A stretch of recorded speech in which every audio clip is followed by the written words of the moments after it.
Welcome to the Fanatical Elfz Show, part of the Elfz Network. We are a bunch of wild and crazy Cleveland Browns fans, bringing you all the latest in Browns news. Tune in now.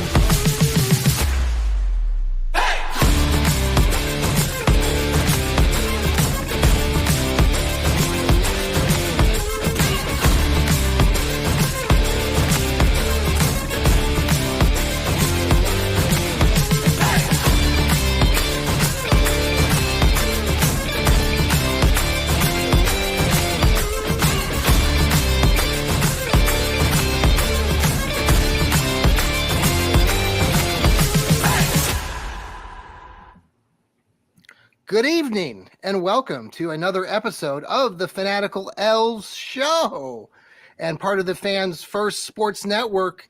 I am your host, John Suchan, of tonight's episode, and we welcome back again the Village Elliot. Elliot, welcome back to our Fanatical Elfz Show. How are you tonight?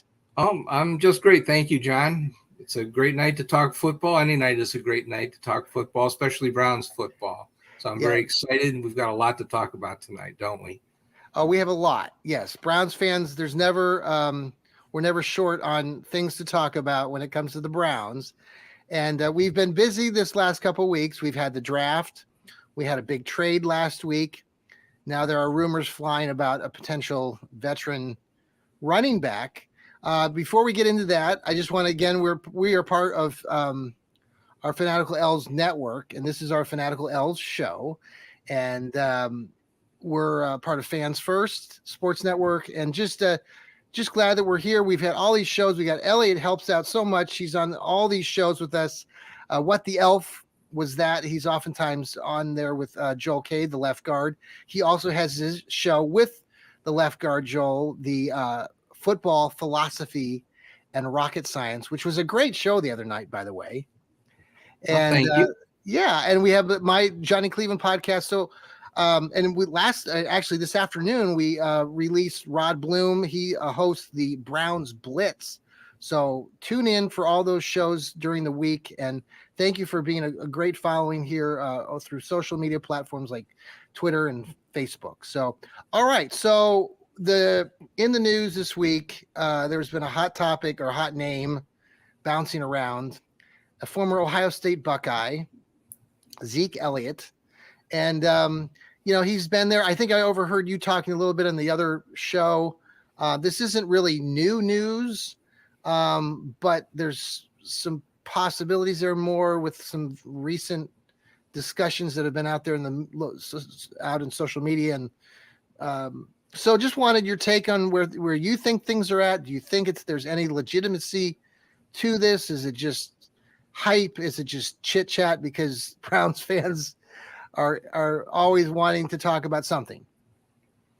Well, no, I think there is some legitimacy to it. First of all, Zeke Elliott is going to play in the NFL next season. There are only 32 teams in the NFL, so there's a 1 out of 32 chance going in that your team is going to sign this guy. Now, the real questions are how much money is he going to make, and how much playing time is he going to get, and how good is he at this point in his career? And the opinions are all over the place on all of these issues. I personally think that what he's going to get is a contract that sounds really great on paper, but it may have not that much guaranteed money behind it. So I think he'll get a lot of incentivized contract, which is not really what you want to have. You can ask Lamar Jackson's agent about that. Who's Lamar Jackson? Right.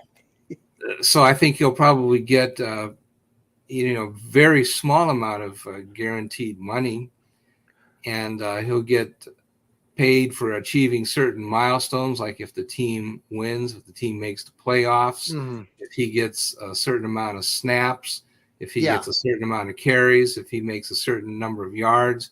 All these things are going to result in bonuses and so on. I'm not quite sure what kind of things you can legally put in there for bonuses and so on. But he'll get workout bonuses and this bonus and that bonus. How about a date with the Cincinnati cheerleaders, a Cincinnati Bengals cheerleader? I'm sorry. Well, I yeah, digress. no, he's not going to get any bonuses for Cleveland Browns cheerleaders because we don't have any cheerleaders, so we can forget all about that. But I think it's very reasonable to offer him a low risk, bonus weighted contract from the Cleveland Browns or some other team. Now, is that an offer that would be attractive to Zeke Elliott? I don't think that the Browns are a good match to him because what does Zeke Elliott wants to do? He wants to have a comeback, make lots of yards, and make the Hall of Fame. That's what Zeke Elliott wants to do. And I don't think realistically that he's going to get a lot of yards as an employee of the Cleveland Browns because why? Nick Chubb is why. The Browns have Nick Chubb, and Nick Chubb is going to get his carries. Yes. And I think that from the Browns standpoint, you know, people differ about how much Ezekiel Elliott has in the tank. And, you know, I've had a feud with my editor at Dog Pound Daily about this. Right. Yes. And I don't know how much he's got in the tank. None of us do. You tell me. In fact, I'll ask you this question to see if you can answer. How injured was he last season? How injured was he the past 2 or 3 seasons? How do you know? Right. Does anybody know? No. I mean, we don't. We really don't. But, you know, I think our editor-in-chief from Dog Pound Daily, he's basing it some on the foul. He also follows the Dallas Cowboys, so he might have a little bit of insight there. Hey, let me ask you this. Wasn't Kareem Hunt's, maybe I'm thinking of another player. I'm trying to remember. You were saying how Zeke Elliott might have a contract that is, you know, based on how he's doing, how he's performing, you know, or milestones he makes. Was it Kareem Hunt's? There was a contract of a player. I thought it might have been Kareem's, kind of based on that a little bit, you know, on the incentives. Yeah. Well, yeah. Incentives are not what your agent wants to negotiate. Right. You know, or if there are incentives, they might be team-based incentives based on how well the team does. And the reason is simple because injuries are unpredictable and it's just not a good policy to negotiate that way. Right. But I think that it's very possible that Zeke Elliott might have a much higher performance if he's used less. If he's absolutely. less of a workhorse, he might snap back. He's only 28 years old. I mean, it seems like he's been around forever and his performance has been slipping and blah, blah, blah. But remember that the Dallas Cowboys played at least one season with Cameron Irving as their starting left tackle. They did. That's right. Holy cow. Right. I mean, think about that. And not only did they play him as their starting left tackle, but he got injured and they had to put somebody else in. So Cameron Irving's backup, who I can't even remember who it was, you know.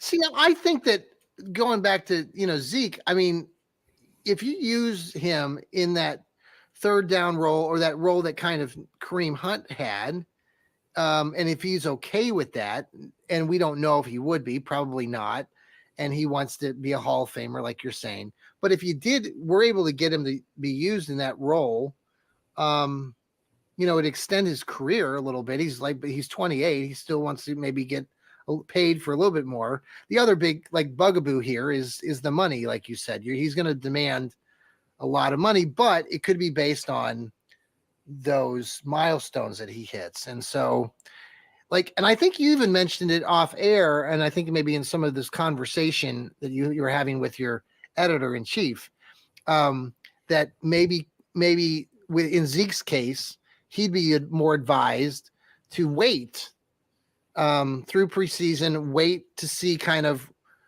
where things fall. You know, someone's going to get injured, running backs do, and that would suit Zeke's situation probably better.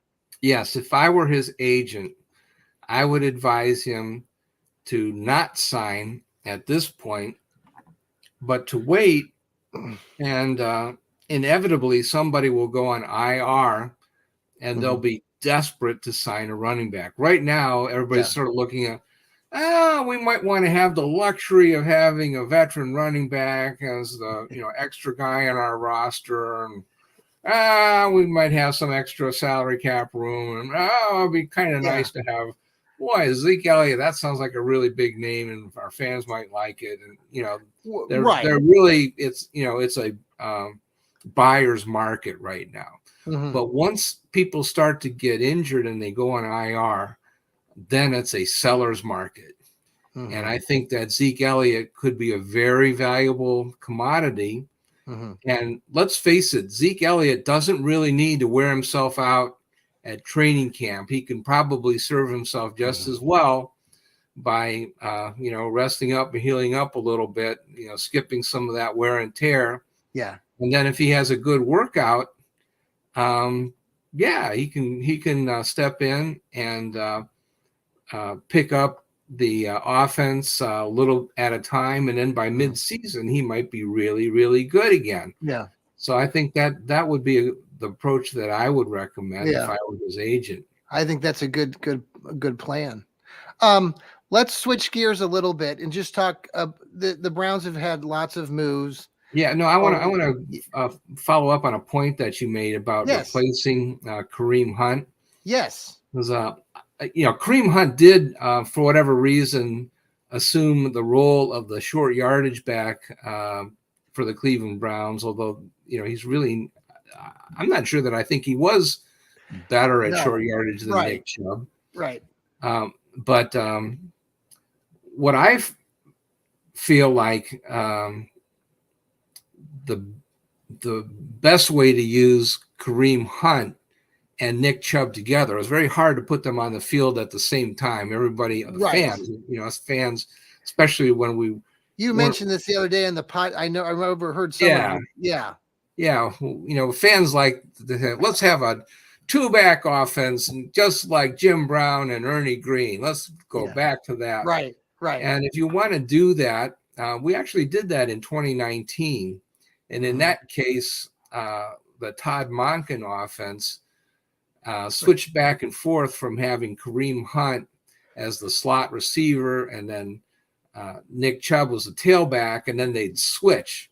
And so they'd try to get some confusion about who is the tailback and who is the slot receiver. Right. And that was a halfway decent scheme. And, Kareem Hunt is really a pretty good slot receiver. Yeah.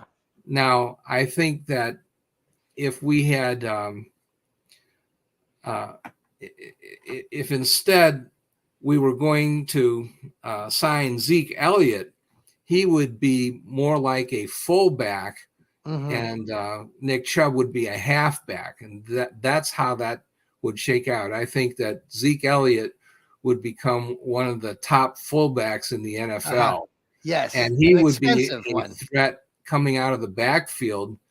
And in fact, in Dallas, I think one year, if I'm not mistaken, Zeke had like over 70 pass receptions. Okay. Coming out of the backfield. He's just a phenomenal pass receiver. And so I think blocking for Nick Chubb and then also assisting in pass protection for Deshaun Watson, that's something that could work very well. See, that's what I like about it, that I think that's not being discussed enough.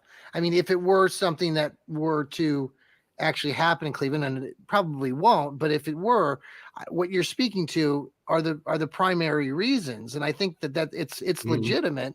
And despite some people saying, well, he's not anything like he used to be, that's not even the point. I think he's still, like you said, 28 years old. Yes, he's had some injuries, but the kid can still play ball. It's not like he's 50 or 60 years old. And, we throw these running backs into the ground. Like we waste them away and say, well, they're no good anymore. And it's just ridiculous. I mean, Chubb is 27, right? Isn't Nick Chubb 26 or 27 now? Is he that old man? Yeah, Zeke is 28, I think. I'll have to check that up. But yeah, I was going to say that I would think that that ideally, if that's a big if Zeke Elliott were to agree to come to the Cleveland Browns, he would ideally have to reinvent himself and change his role to be more of the pass catching fullback rather than the bell cow running back. Yeah. I don't know if he'd want to do that. Yeah. Well, but if he did, I think that could be very effective. And that's what they did in Houston. And, Browns fans may be amazed to know that, we had two running backs that Nick Chubb replaced in 2018. Yes. That was Duke Johnson and another Ohio State running back named Carlos Hyde.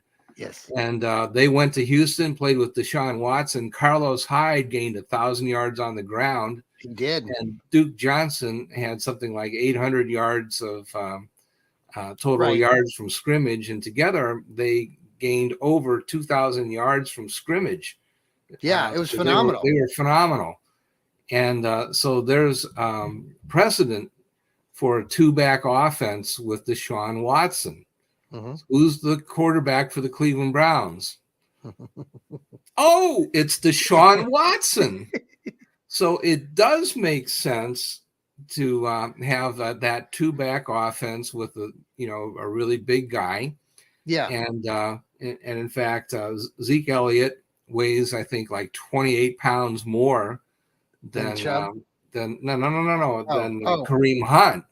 Oh, okay. And Kareem Hunt, once again, that guy's a slot receiver type. And the Browns would get big with Zeke Elliott. He would be like Carlos Hyde was. And then Nick Chubb would actually be like an enhanced version of he'd be like Duke Johnson turned into the Incredible Hulk with gamma radiation. That's why you have a nuclear engineer on your show. Well, Elliot, let me ask you this. So we're talking about all these new, possibilities. Now the team's made all these updates, but I don't think it will happen. I still don't think it'll happen because I don't think Zeke is going to go for it. It's not the right situation for him if he wants to gain a whole bunch of yards and make the Hall of Fame. I think he'll go somewhere else. So a lot of people now are looking at this Browns team. We kind of talked about this the other night, and I think you've touched on it with some other of your colleagues. But the Browns on paper, and we talk about this every year. Browns fans, right now they've picked up this new kid Smith. They've picked up Elijah Moore on offense. They've picked up some other defenders, and on paper, the team looks really talented. But again, we're Browns fans. The reality, and is this a figment of our imagination? I think Terry Pluto of the Plain Dealer wrote again about it earlier today or yesterday about the same topic, which is, again, it's the off season. We have 4 months or something till, well, actually a little bit less than that for preseason, but we got a long ways away and we've got a lot of talent. So should we be buying into the hype? Is this legitimately a different team, or is it going to be the same old thing? And like we spoke of earlier, the fact is very likely that this team on defense might take some time to gel. So when that happens, and if it's a struggle in that first several weeks of the season, should we all be going, well, crap, we're back to the same old? Where do you fall with all of that? How do you feel? Well, I guess I would quote St. Thomas Brady, who says that Super Bowls are won in the off season. And if you don't have good practices in the off season, you're not going to be sharp in the regular season. Okay. If you have especially if you have a new coach, you have a new quarterback that hasn't played and hasn't had regular season reps, it's going to be a process to get better. Mm-hmm. And even Tom Brady, the problem with I think conceptually, fantasy football has ruined us because it's kind of given the impression that you can just trade a player, plug him into the lineup, and have him perform like nothing has happened. And and in baseball, you can kind of do that. A guy plays shortstop and he moves from one to the next. He can just step right in and play shortstop. Sometimes there's a little bit of a fumble in the double play. It's not quite as smooth as it should be. But basically, you can play players in baseball and trade them from one team to the next, and they can still play. In football, you can't do that, man. You got a playbook that you have to assimilate and really understand that and really be in sync with your teammates. It is a team game. I don't see how you can really be any good at football until you've got some game time under your belt, like half a season worth.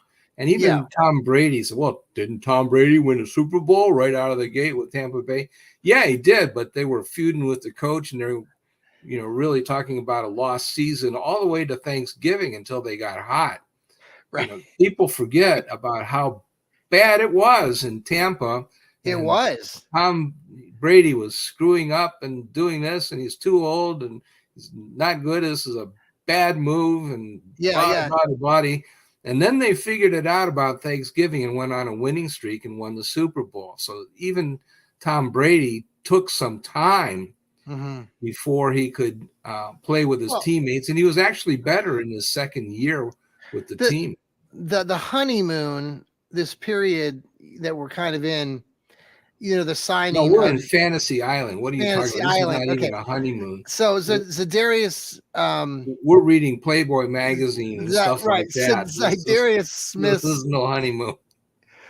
Smith's trade, it's been met with a lot of promise. A lot of people are positive about it. I wrote an article. They were talking on NFL Network the other morning about how both Garrett and Smith have had the most or some of the most sack seasons since 2019. But what I'm getting back to is that hold on a second. Lost my train of thought there for a split second. So this whole Fantasy Island stuff that, there are people out there, and I think our colleague Joel Kay, the left guard, wrote about it today on Dog Pound Daily. It's got kind of a hot article out there. He asked the question, is Zadarius Smith a cancer in the locker room, based on some comment that this guy named Albert Breer made from Sports Illustrated, suggesting that sort of thing.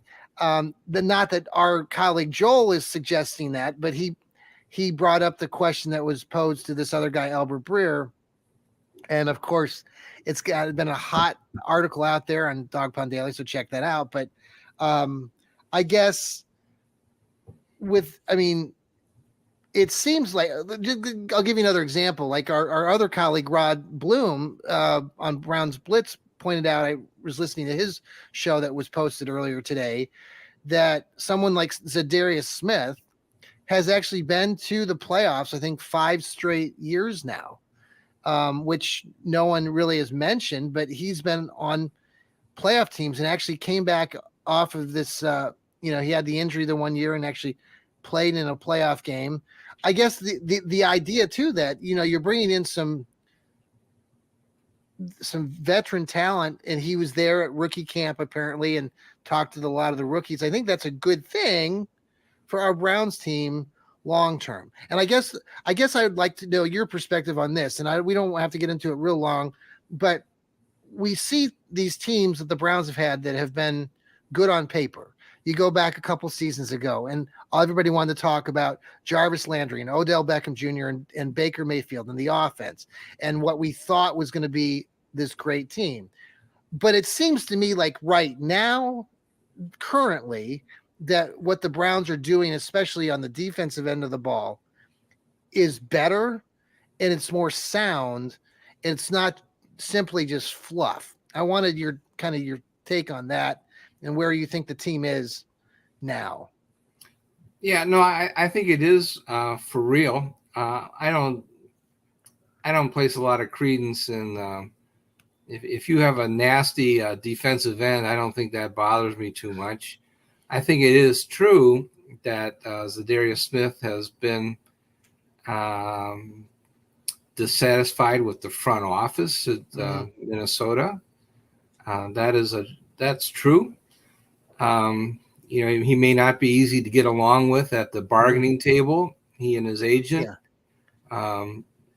But I think you live with that. We only have him for one season, so I think that's certainly an acceptable situation. I don't really see that there's a downside to that. Yes. But I mean, what's the alternative? It's not like we had all kinds of talent at the position last season. We had a really disappointing season from Jadeveon Clowney, and I guess maybe that's what we really need to compare it with. Clowney never had more than 9.5 sacks in any season in his entire career. And Smith has had multiple, 10 plus. Yeah, no, Smith is Clowney early in his career had microfracture surgery on his knee. And that is a very serious operation. And as the athlete ages, that usually results in degraded performance. I think that took a lot out of him.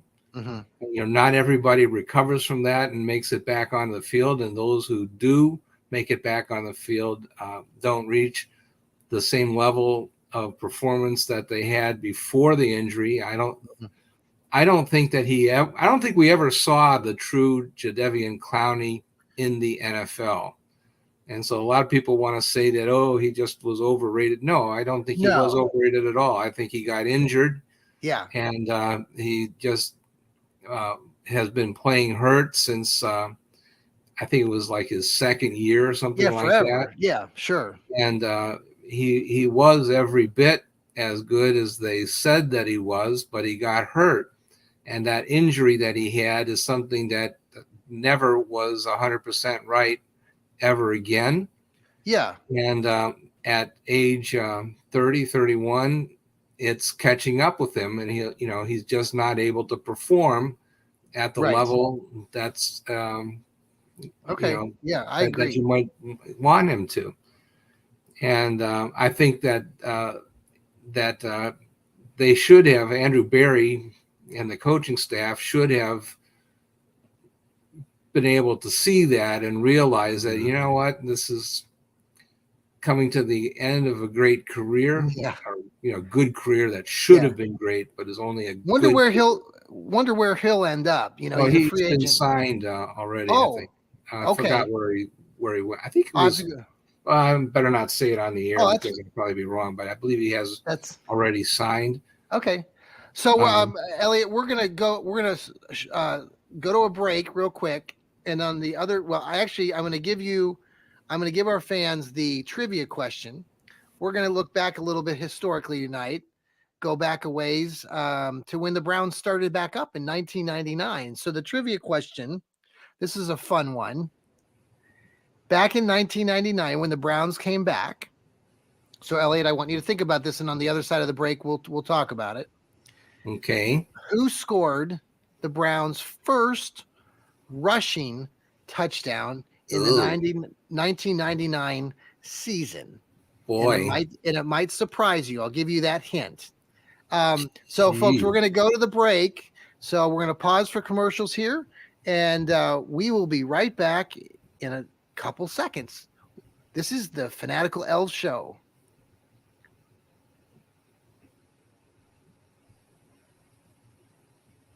Okay, we are back on the Fanatical Elfz Show. I am your host, John Suchan, and I'm here with the Village Elliot. Welcome back, Elliot.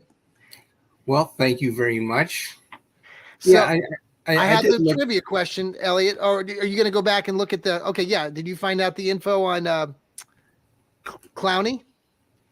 Yeah, I did look up the information on Clowney, and it's a little bit ambiguous. So I think there was a premature announcement, and so I'm going to say that he may still be a free agent after all. Well, we'll keep track on that, and yeah, we'll so maybe he is still a free agent after all. But, so the trivia question, Elliot, before the break was, in 1999 when the Browns started up, and I'm going to talk a little bit more about this 99 season here in a moment, and get your take on some of this too. But so the Browns started out the year. It was a rough start back, and but the question was, who was the first Browns player to score a rushing touchdown with the new group? And it didn't happen right away. I'll tell you that too. And you might be surprised by the name, but it's a name that you probably know pretty well. Well, I would guess it might be Tim Couch on a quarterback sneak. You have almost half that right. It was a sneak, but it wasn't a quarterback sneak. Dun, dun, dun, dun, dun, dun, dun. Dun, dun, dun, dun, dun. I was probably at the game. I had season tickets. So it was a home game, and it was against our division rival, Cincinnati Bengals, who we open up this season against. And the Browns actually lost this game. I was going to talk a little bit. Was it Dawson? Bing, ding, ding, ding. You got it. Oh, Phil Dawson. Yeah, Phil Dawson. Phil Dawson, and I think it was week 5, scored the Browns' first rushing touchdown on a kicker sneak. It was a set play, and he rambled, and he did well. If you go back and watch the highlight, he had to bang off a few tacklers to get into the end zone, but he got in there. And unfortunately, the Browns, that was, I think, in the first half of the game. Yeah. And then they ended up losing 16-15. The Bengals scored a touchdown or got a field goal with 5 seconds left in that game. It would have been the Browns' first win on the season. Now, that sounds about right. Yeah. Yeah. So they were 0-5 at that point or whatnot. And then, just kind of, this is our history segment on the Cardiac History Time. And so that 99 season, they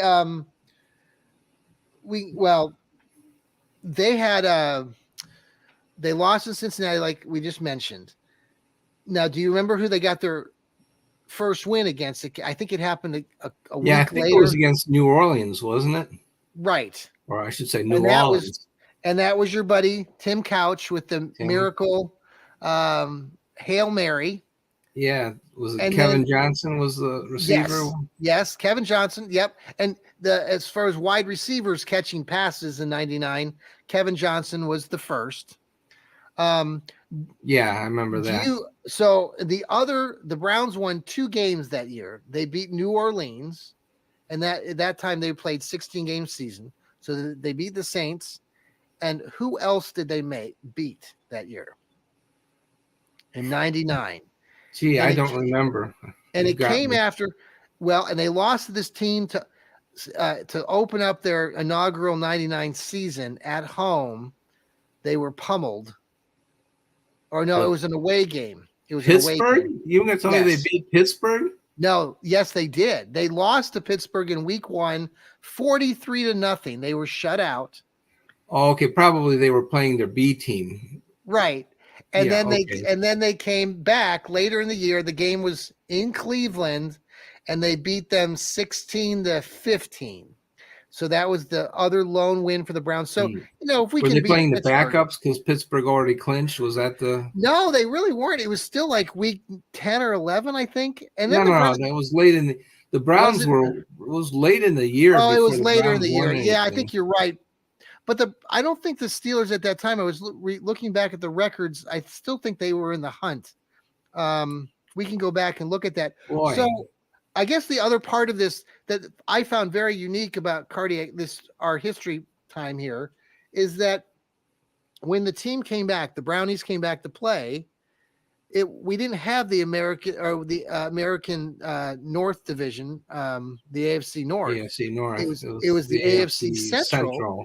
And the two teams the Tennessee Titans, and the Jacksonville Jaguars. The years that the Browns were non-existent between 96, 97, and 98, they were part of this larger central division. So they had moved the Indianapolis Colts over or they were in the American or in the South, AFC South division. So the Browns came back because I thought it was intriguing because I started looking at the games and like, oh, they played Tennessee twice. Oh, they played Jacksonville twice. So that's how it was for a few. Well, I think it was that season, and I'm not sure when that dissolved. Do you have an idea when did they switch up to the North?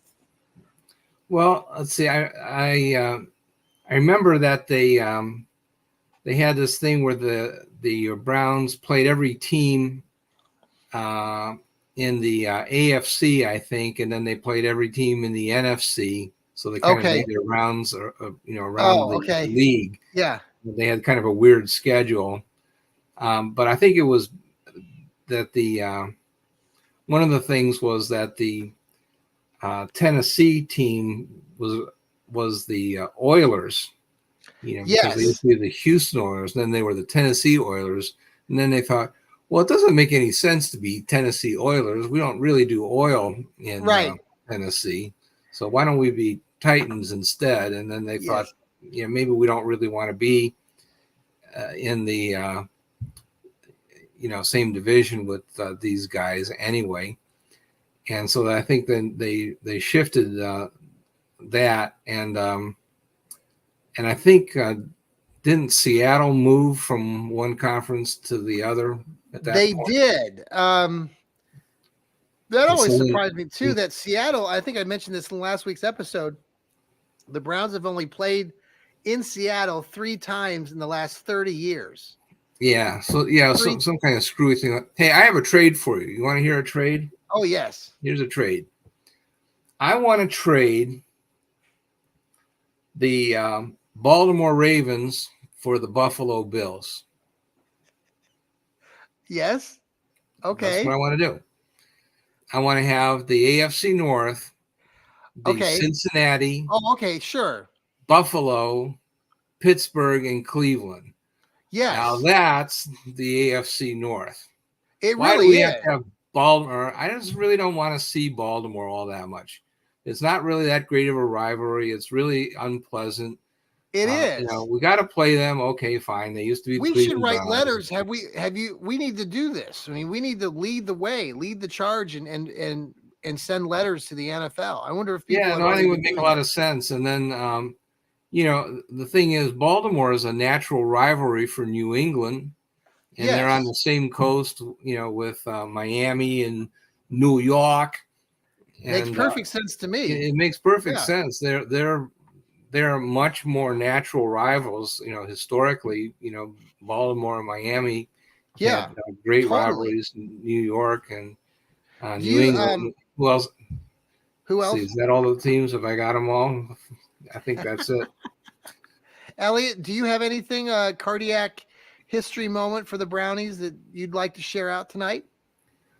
I didn't really come loaded with cardiac. I just think I got to mention this too. If you're watching on YouTube or Facebook or Twitter tonight, and you're watching us live or this recording, you'll see Elliot, and I just love his background. And if you are a Browns historical buff, you can see pictures of Otto Graham, Bernie Kosar back there, Marty Schottenheimer, everybody back there. So I just think that's awesome.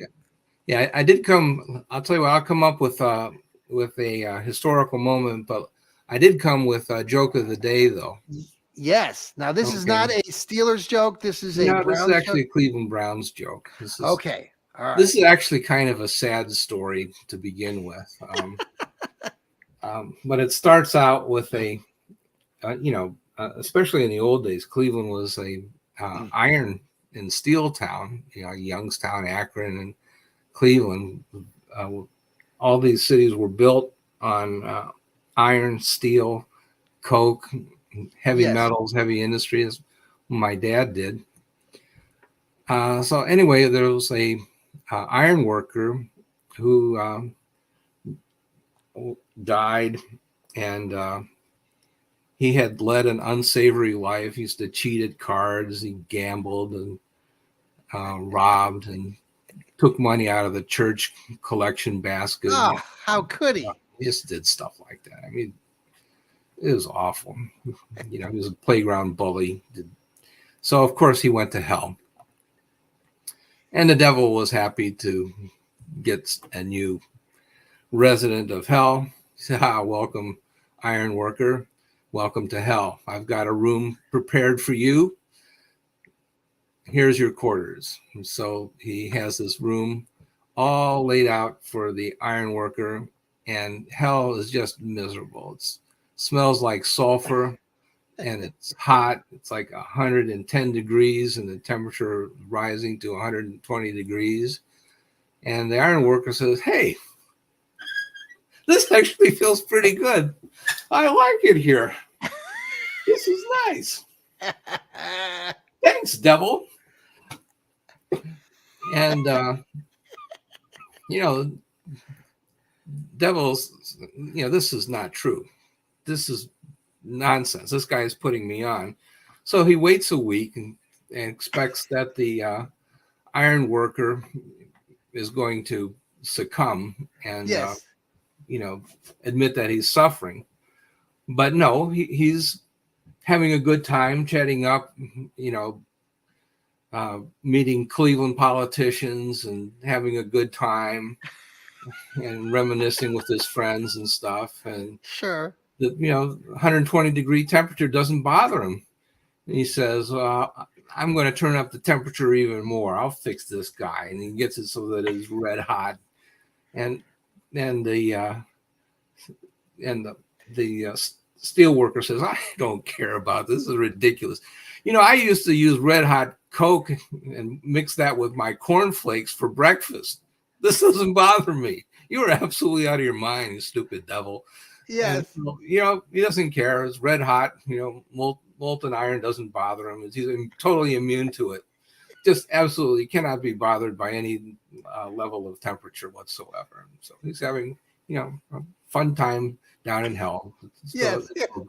Sounds like it. And so the devil is perplexed.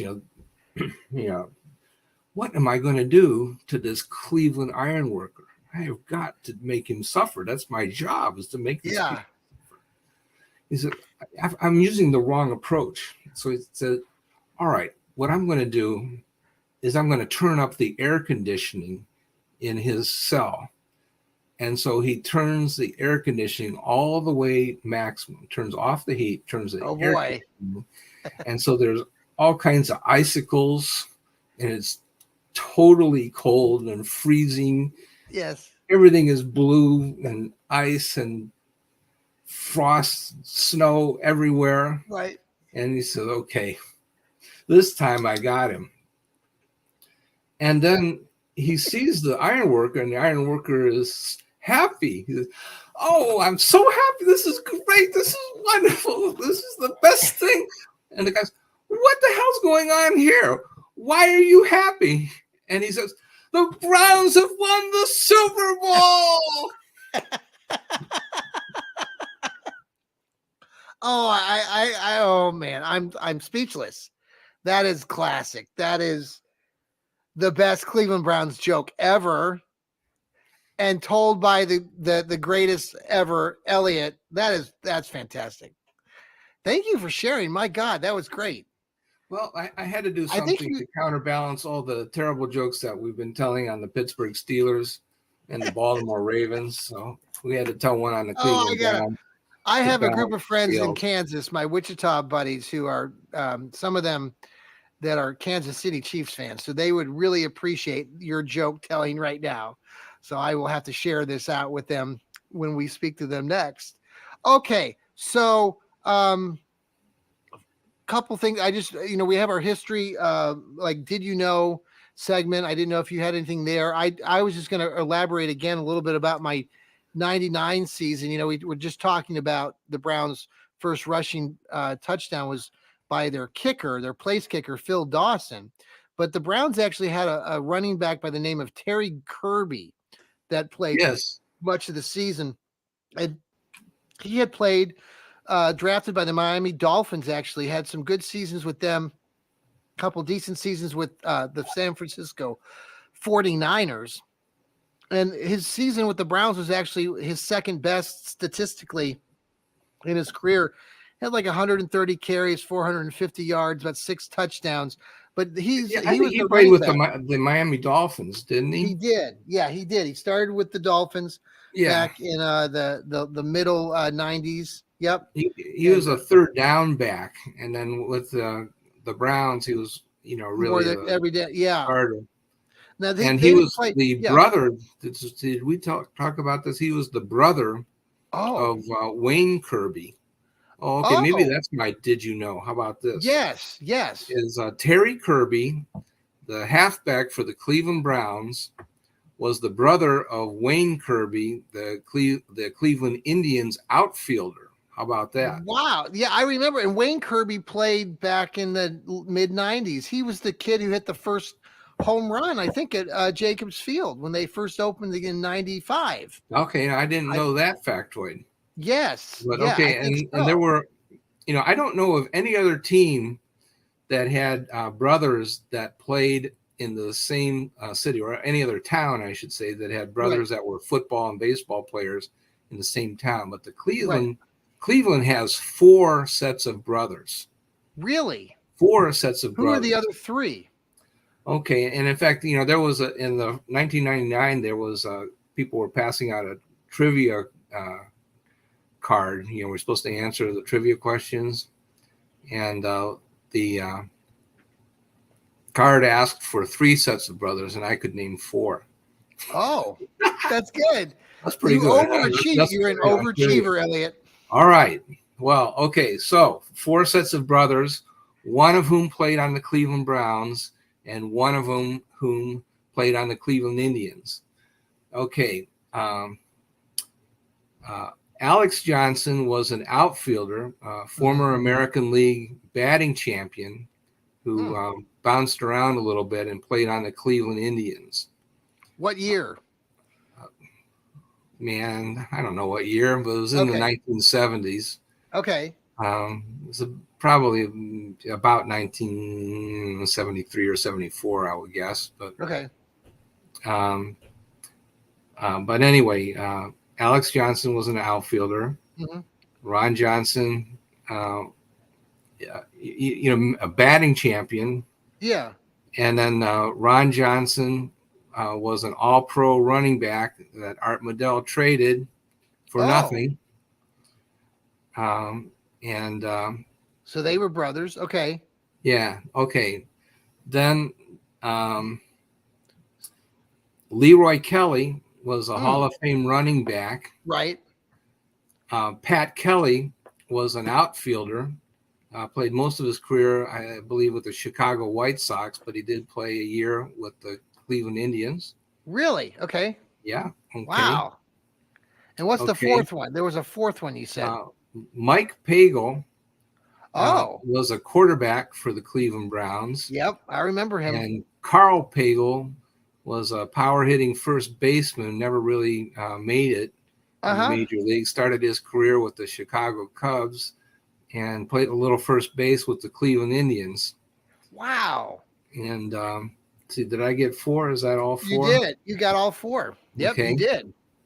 Can you think of a 5th? That's why did you know? Can you just come up with a 5th? I'm kidding. Yeah, I don't know if there's a 5th. Well, Elliot, final, thoughts. I mean, we're going into training camps here. The Browns have an extra preseason game. They're training in Greenbrier, West Virginia.